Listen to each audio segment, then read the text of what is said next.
On that day, mankind received a grim reminder that betas are no longer betas, and that's why we take the initiative to see what's going on and where the ship is sailing.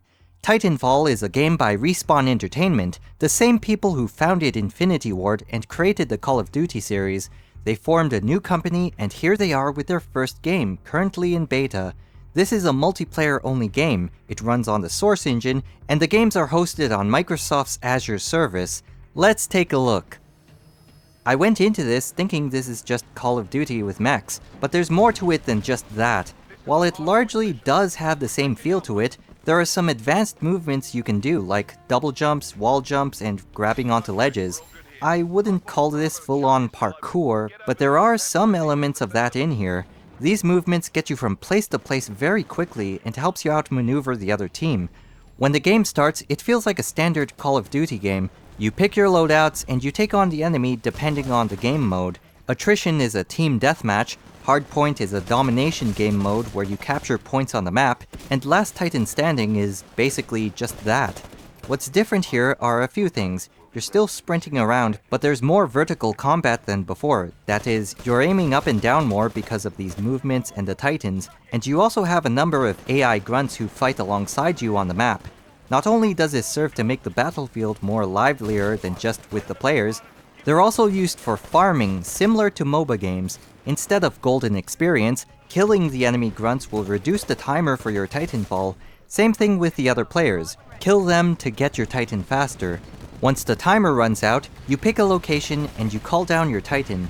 You can either let the AI control it and continue on the ground, or you can take control of it yourself. When you're inside a Titan, it feels like you're playing Halo. You have the shields and the health systems, and the movements feel a bit more sluggish, just like in Halo, but the controls and the aiming remain the same inside and outside the Titan. These things are the key to winning the match. They're immune to small arms fire, so for the most part, it's Titan on Titan action. You can still do some damage without one, either with your anti-Titan weapon, or by rodeoing an enemy Titan, ripping out their armor and just unloading on their weak point.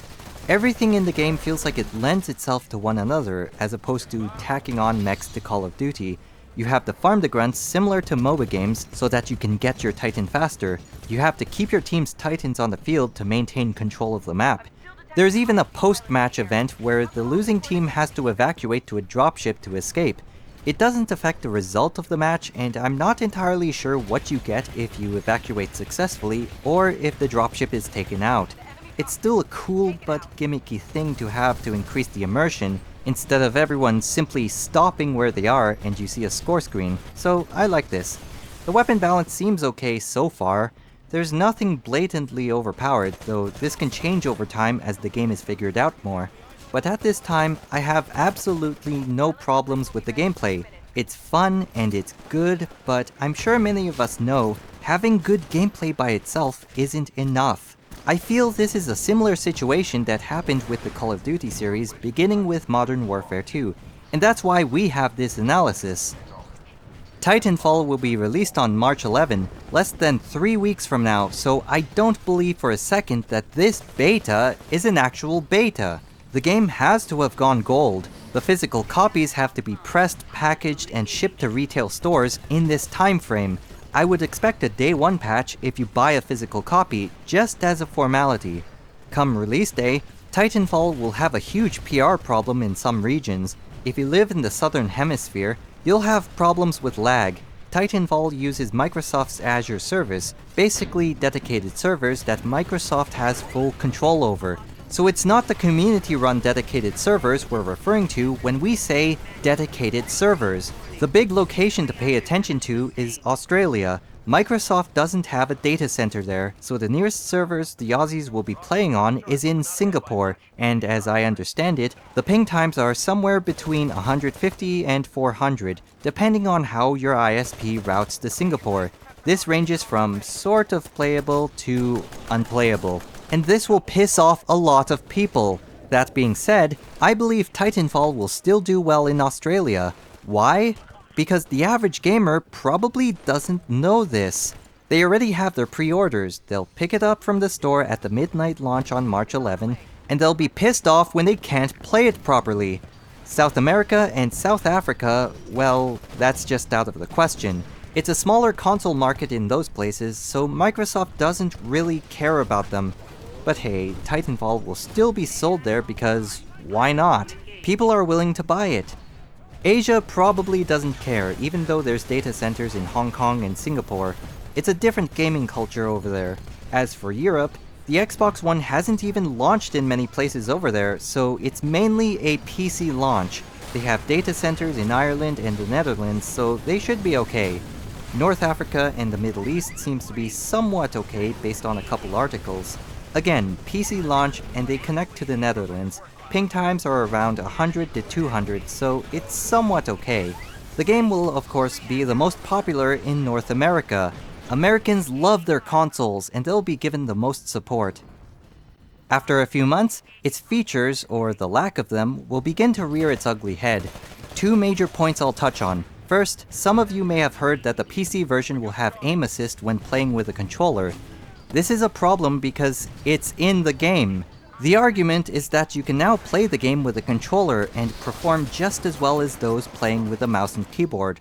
But who's to say only those with a controller will use it? The unintended consequence of this feature is that it's now easier to cheat and harder to detect. Instead of writing an aimbot that snaps to a player's head, you just trick the game into thinking you're playing with a controller. I think this kind of cheat will be the most common because it takes advantage of a legitimate feature in the game, so it's harder to detect players that use it. I'm not too sure if they'll remove it or not. Even then, how would you punish them? The game runs on Microsoft servers, not on community-run servers, so moderating the games is out of the question, but that's another discussion altogether. The second point I would like to bring up is the lack of features relating to competitive play. Out the door, Titanfall will not have custom lobbies, ranked matches, private matches, or spectator mode, and I think it's unlikely they'll be adding these things. If you read between the lines in their PR doublespeak, their general attitude towards it seems like they don't really care. There was never a definitive, yeah, we're going to add these features in, we're just focusing on making a good game first. They never said anything like that, but they do mention that they'll look into it in the next iteration. They never defined what an iteration is, but I'm sure you can imagine it. The casual audience that this game seems to be targeting doesn't care about these 2 points. They just want to play the game and have their fun, and by this time, the vast majority of them will be gone, most likely playing the new games coming out. Those who do care about the competitive aspect of gaming will be playing something else.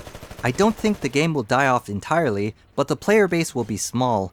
As for the DLC, they haven't announced their DLC plans yet, but considering the 2 points I touched on, I'd say it's map packs. Map packs are good for them because it segments the player base. To play the DLC with your friends, everyone has to buy it. Of course, you're not forced to buy it, but peer pressure finds a way. This also lends itself to a Game of the Year edition with all the DLC packaged together. Whether it's on PC or Xbox One, I believe the game will largely be neglected in terms of features, community, and competitive gaming. I believe the primary goal of this game is to push the Xbox One and the Azure service. They have their sights on the casual Call of Duty crowd, the ones who will buy the game for $60 at launch, buy some DLC, and then let it gather dust on the shelf. That being said, I can only recommend this game to North American players looking for a non-competitive FPS to play. This is a new IP that's really fun to play. It has so much potential, but the problems it has are outside the gameplay itself. It's being crippled by its own features or lack thereof. This is what happened with Modern Warfare 2, and it's how all the hate for the Call of Duty series began in the first place. But I don't think Titanfall will have the same amount of hate because it's a new IP and it hasn't established itself as anything yet. The game is $60 on all platforms, Origin or Xbox One. You're paying console price for what amounts to a $30 game. I don't think it's worth it. As always, we'll follow up on the game in a few months to see what happens to it. Thanks for watching.